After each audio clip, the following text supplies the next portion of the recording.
स्वागत है आपका अपना प्यारा सा यूट्यूब चैनल साइंस कैंपस में।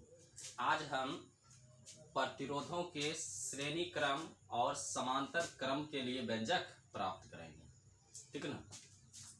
तो सबसे पहले हम लोग पढ़ेंगे प्रतिरोधों का श्रेणी क्रम संयोजन क्या है। प्रतिरोधों का श्रेणी क्रम संयोजन क्या है और इसके लिए हम लोग समतुल्य प्रतिरोध की गणना करेंगे, ठीक है ना। तो मान लेते हैं, देखो इधर, ये मान लिए कोई सेल है, मान लेते हैं ये ई कोई जो है एक सेल है। ये सेल का धन टर्मिनल है और ये ऋण टर्मिनल है। ये धन ध्रुव और ये ऋण है, ठीक है ना। इधर से प्लस धारा जाएगा और इधर से माइनस धारा जाएगा। यहाँ पे हम मान लेते हैं एक स्विच लगा दिए ए, इस जगह एक हम स्विच लगा दिए ए, ठीक है ना। और आगे जो है इस तार में हम लोग जो है 3 प्रतिरोध को लगा दिए हैं, R1, R2 और R3 को। और ये देखो तीनों रेजिस्टेंस एक ही तार में है। ये तार हम मान लेते हैं Mn है, क्या है, Mn है। और इसी Mn तार में जो है हम 3 रेजिस्टेंस लगा दिए हैं। नहीं, अगर मेरा यहाँ से धारा I चला, ठीक है ना, तो R1 में भी I ही धारा जाएगा, R2 में भी I ही जाएगा और R3 में भी I ही जाएगा। इस क्योंकि एक ही तार है, जब एक तार है तो धारा जो है तीनों में एक समान रूप से जाएगा, ठीक है ना। इसी को हम लोग कहते हैं श्रेणी क्रम। श्रेणी क्रम का मतलब होता है एक ही तार में जो है प्रतिरोधों को लगा देना, ठीक है ना। तो यहाँ Mn एक ही तार था, इसी में हम 3 प्रतिरोध को लगा दिए हैं, तो इसी को कहते हैं श्रेणी क्रम संयोजन। तो 3 प्रतिरोध R1, R2, R3 लगा दिए, ठीक है ना। मान लेते हैं R1 का विभवांतर V1 है, R2 का विभवांतर V2 है और R3 का विभवांतर V3 है, ठीक है ना। और तीनों प्रतिरोध के बीच की दूरी हम मान लिए A से कितना है, D है। विभवांतर मतलब 2 टर्मिनल के बीच की दूरी। तो पूरा ये V1, V2, V3 मिला के हम मान लिए पूरा टर्मिनल का विभवांतर कितना है, A से D तक है, ठीक है ना। और इससे धारा कितना बह रहा है, I बह रहा है। अब सोचने वाला बात है कि जब हम स्विच को ऑन करेंगे तो ये धारा I जो है R1 में, R2 में, R3 में जाएगा, ठीक है ना। और उसके बाद जाने के बाद ये बल्ब मेरा C जल जाएगा। तो तीनों प्रतिरोध में जो है धारा I एक समान जा रहा है, परंतु विभवांतर तीनों का क्या है, अलग अलग है। नहीं, श्रेणी क्रम में हम लोग देख रहे हैं कि धारा तीनों में एक समान रूप से I जा रहा है, परंतु विभवांतर जो है तीनों में अलग अलग है। किसी का V1 है, किसी का V2 है, किसी का V3 है। तो ओम के नियम से हम लोग पढ़े थे, ओम के नियम से, ओम के नियम से पढ़े थे कि विभवांतर जो होता है वो धारा के समानुपाती होता है। अर्थात हम लोग सूत्र निकाले थे V बराबर IR। क्या निकाले थे, V बराबर IR निकाले थे विभवांतर ओम के नियम से, ठीक है ना। तो अब चलो पहला के लिए लेते हैं, पहला प्रतिरोध के लिए। तो पहला प्रतिरोध के लिए मेरा विभवांतर कितना है, V1 है, धारा तो I है, तीनों में एक समान है I।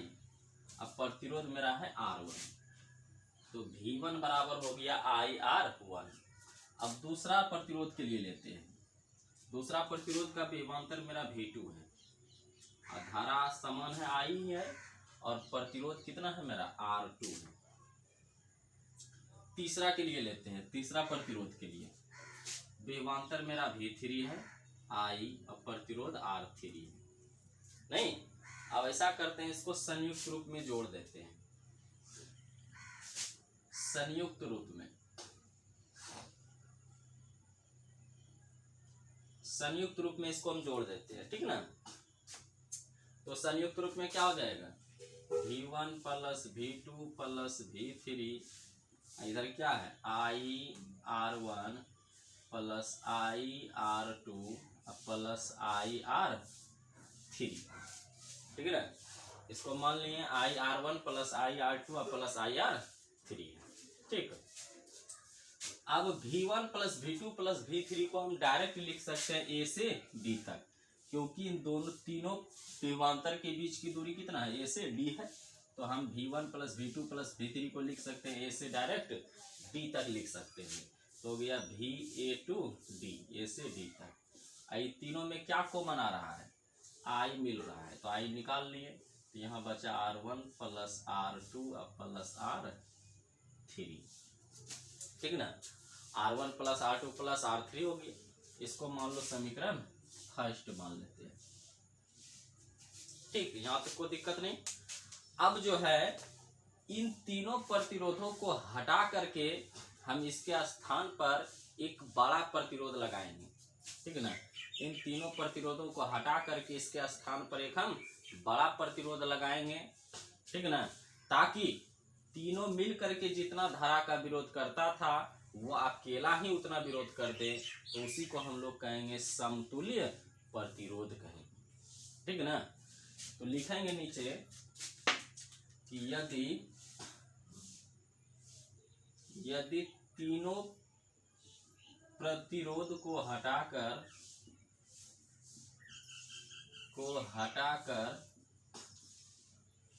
उसके स्थान पर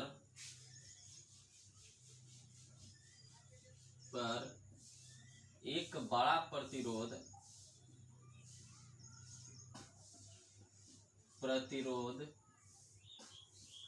लगा दिया जाए ताकि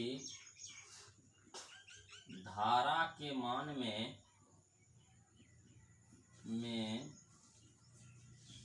कोई परिवर्तन नहीं हो तो उसे समतुल्य प्रतिरोध कहते हैं।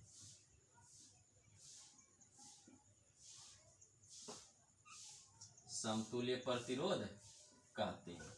यदि तीनों को हटा करके एक बड़ा प्रतिरोध लगा दें ताकि धारा के मान में कोई परिवर्तन नहीं हो तो उसी को हम लोग कहेंगे समतुल्य प्रतिरोध। देखो इसका बनाते हैं हम यहाँ चित्र। ये सेल था, ये प्लस है माइनस, ई कोई सेल है, ई कोई सेल है। अब इस यहाँ पे देखो एक स्विच हम लगा दिए ये, और इस तार में एक बड़ा रेजिस्टेंस लगा दिए R, ठीक ना। एक बड़ा रेजिस्टेंस जो है R को हम लगा दिए, और यहाँ पर बल्ब मेरा है वही C बल्ब है, ठीक ना। और यहाँ से धारा मेरा कितना जाएगा, I जाएगा प्लस, इधर से जाएगा माइनस, ठीक। अब जो है एक बड़ा रेजिस्टेंस हम लगा दिए इन तीनों को हटा करके, ठीक ना। तो जितना इन तीनों का विभवांतर था, विभवांतर तो इसका भी उतना रहेगा, बशर्ते इन तीनों को मिला करके जो कैपेसिटी तीनों का बनता था उतना इसका अकेला ही है। लेकिन जो दूरी होगा विभवांतर वो इसका और उसका दोनों का क्या होगा, समान होगा, क्योंकि दूरी कहीं बदलता नहीं है। तो इसका जो है विभवांतर हो जाएगा मेरा कितना, VA से कहाँ D तक हो जाएगा, A से D तक, ठीक है ना। तो लगाओ अब यहाँ फॉर्मूला, ओम के नियम से क्या हो जाएगा, V बराबर, V कहाँ से, A से D तक, VA से D तक बराबर IR, R क्या होगा, बड़ी R, इसको मान लेते हैं समीकरण सेकेंड, ठीक है ना। तो VA से D बराबर हो जाएगा IR इसके लिए, ठीक। अब देखो समीकरण फर्स्ट एवं सेकेंड में, अब इसको मिटाते हैं। अब देखो समीकरण फर्स्ट एवं सेकेंड में, समीकरण फर्स्ट यही है, यहाँ था ना। समीकरण फर्स्ट और सेकेंड में क्या था, LHS बराबर था, तो RHS क्या होगा, बराबर होगा।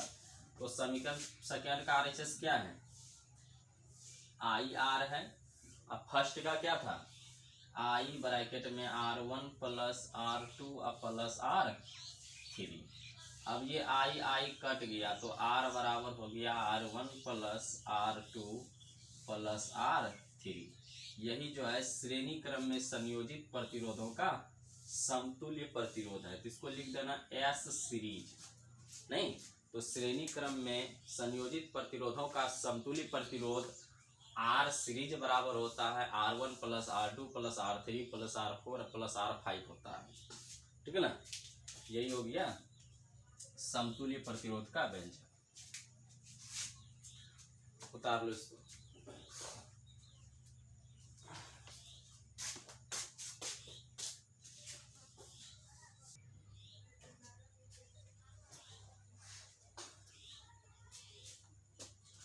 चलो अब हम लोग जानेंगे कि प्रतिरोधों का समांतर क्रम संयोजन। जानेंगे समांतर क्रम संयोजन क्या है, प्रतिरोधों का समांतर क्रम संयोजन क्या है, और इसके लिए हम लोग समतुल्य प्रतिरोध की गणना करेंगे।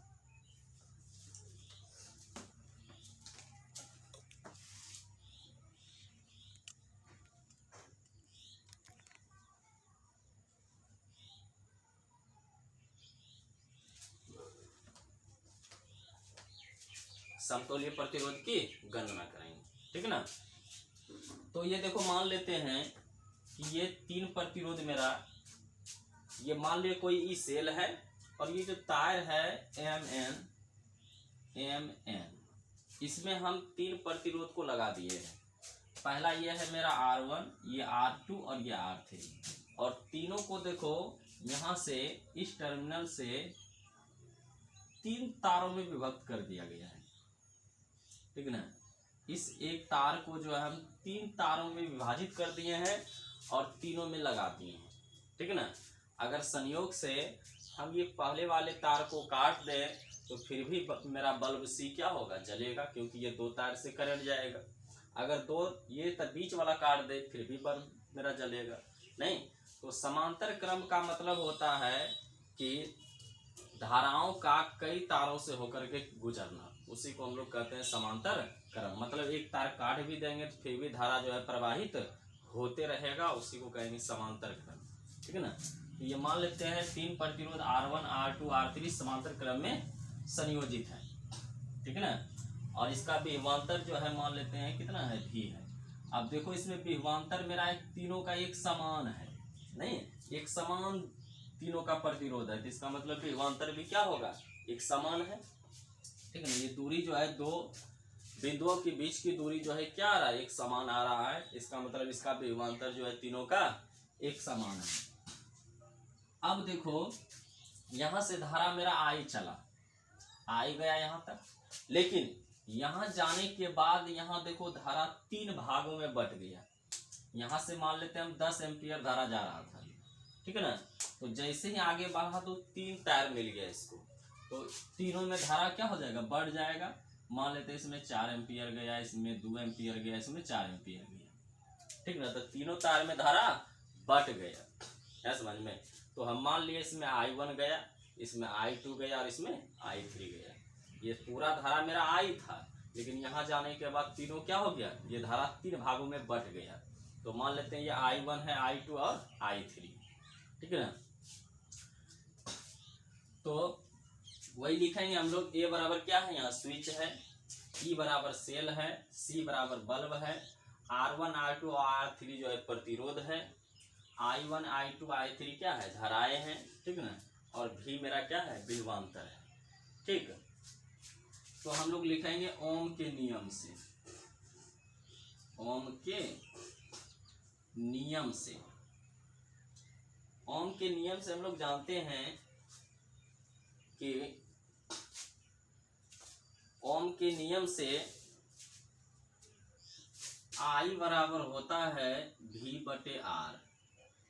ओम के नियम से हम लोग जानते हैं I बराबर होता है V बटे R। तो चलो पहला प्रतिरोध के लिए ले रहे हैं, पहला के लिए ले रहे हैं। उसमें धारा मेरा कितना है, I1 है, मेरा धारा कितना है, I1 है, नहीं, ये धारा मेरा है I1, तो हो जाएगा विभवांतर तो V है, विभवांतर V है, समान है। अब प्रतिरोध कितना है, R1 है, तो I1 बराबर हो जाएगा मेरा V बटे R1। दूसरा के लिए ले रहे हैं, दूसरा रेजिस्टेंस के लिए ले रहे हैं, I2 बराबर हो जाएगा V बटे R2। दूसरा का रेजिस्टेंस कितना है, R2 है, ठीक है ना। दूसरा का रेजिस्टेंस जो है मेरा वो R2 है, ठीक। अब तीसरा के लिए ले रहे हैं, I3 बराबर, तो V बटे प्रतिरोध कितना है, 3, तो हो गया R3, ठीक है ना। I3 बराबर हो गया V बटे R3। अब इसको जो है संयुक्त रूप में लिखते हैं हम, संयुक्त रूप में, संयुक्त रूप में हो जाएगा, ये तीनों जुड़ जाएगा, एलएचएस को एलएचएस में जोड़ेंगे और आरएचएस को आरएचएस में जोड़ेंगे, हो जाएगा I1 plus I2 plus I3। इधर है मेरा I1 plus I2 plus I3 बराबर, इधर हो जाएगा मेरा V बटे R1 प्लस V बटे R2 प्लस V बटे R3। I1 प्लस, अब ध्यान दो जरा सा, यहाँ आवेश संरक्षण के सिद्धांत से हम लोग जानते हैं कि आवेश ना तो नष्ट होता है ना ही उसे उत्पन्न किया जा सकता है। तो जब हम यहाँ I धारा को भेजें, यही I धारा मेरा I1 I2 I3 में बट गया, तो ये मान लेते हैं 10 एम्पियर था और ये बट गया 4 2 4 में, नहीं तो इन तीनों को जब हम जोड़ेंगे 4 4 8 2 10, इस धारा के क्या होगा, बराबर होगा, क्योंकि आवेश हमेशा संरक्षित रहता है, वो नष्ट नहीं होता है। तो इन तीनों को I1 I2 और I3 को अगर हम जोड़ देंगे तो वो I के क्या होगा, बराबर होगा, क्योंकि यही धारा तीनों में बटा है, नहीं। अतः आवेश संरक्षण का सिद्धांत कहता है कि आवेश कभी नष्ट नहीं होता है। तो I1 plus I2 plus I3 के बदले हम क्या लिख सकते हैं, I लिख सकते हैं। तो इन तीनों के बदले लिख दिए I बराबर है, तीनों में कॉमन मेरा V आ रहा है तो ले लिए, तो 1 बटे R1 प्लस 1 बटे R2 और प्लस 1 बटे R3। इसको मान लिए समीकरण फर्स्ट मान लिए, ठीक है ना। अब तीनों के स्थान पर एक हम बड़ा प्रतिरोध लगाएंगे ताकि धारा के मान में कोई परिवर्तन नहीं हो, तो उसी को हम लोग कहेंगे समतुल्य प्रतिरोध कहेंगे। तो लिखेंगे यहाँ पे कि यदि तीनों के स्थान पर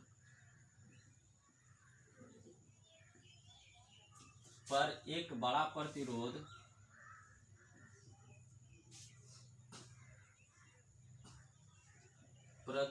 लगा दिया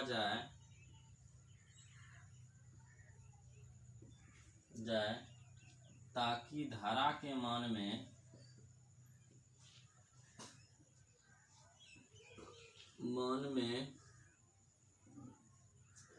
परिवर्तन नहीं हो, तो यदि तीनों के स्थान पर एक बड़ा प्रतिरोध लगा दिया जाए ताकि धारा के मान में कोई परिवर्तन नहीं हो, तो उसे समतुल्य प्रतिरोध कहते हैं, समतुल्य प्रतिरोध कहते हैं, नहीं। तो इन तीनों को हटा करके हम बड़ा रेजिस्टेंस लगाते हैं। मान लेते ये कोई सेल है, ये कोई सेल है और यहाँ पे एक स्विच लगा देते हैं ये, और आगे जो है इस तार में हम एक बड़ा प्रतिरोध लगा देते हैं R, और यहाँ पर लगा देते हैं बल्ब को, ये बल्ब मेरा मान लेते हैं C है, ठीक है ना। और यहाँ पर एक हम बड़ा रेजिस्टेंस R लगा दिए, जिसका भी विभवांतर कितना है, जितना था उतना ही विभवांतर रहेगा, और धारा मेरा मान लेते हैं कितना जा रहा है इसमें, यहाँ I जा रहा था तो यहाँ भी I जा रहा है, नहीं। तो यहाँ मान लिए मेरा धारा कितना जा रहा है, I प्रवाहित हो रहा है। इधर मिटाते हैं, चलो देखो, तो क्या हो जाएगा, अभी हम लोग पढ़े थे I बराबर V बटे R होता था ओम के नियम से। तो यहाँ क्या हो जाएगा, I बराबर V बटे क्या हो जाएगा, V बटे R, I बराबर V बटे R हो जाएगा। इसको मान लो समीकरण सेकेंड, ठीक। आप समीकरण सेकेंड और फर्स्ट में देखो कि दोनों का LHS बराबर है, क्या है, फर्स्ट एवं सेकेंड में दोनों का LHS बराबर है, तो RHS भी क्या होगा, दोनों का बराबर होगा।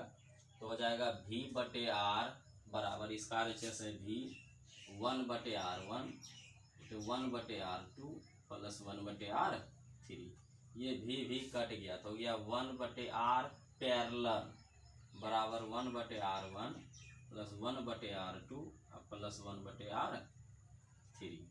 यही जो है समांतर क्रम में संयोजित प्रतिरोधों का समतुल्य प्रतिरोध का व्यंजक है।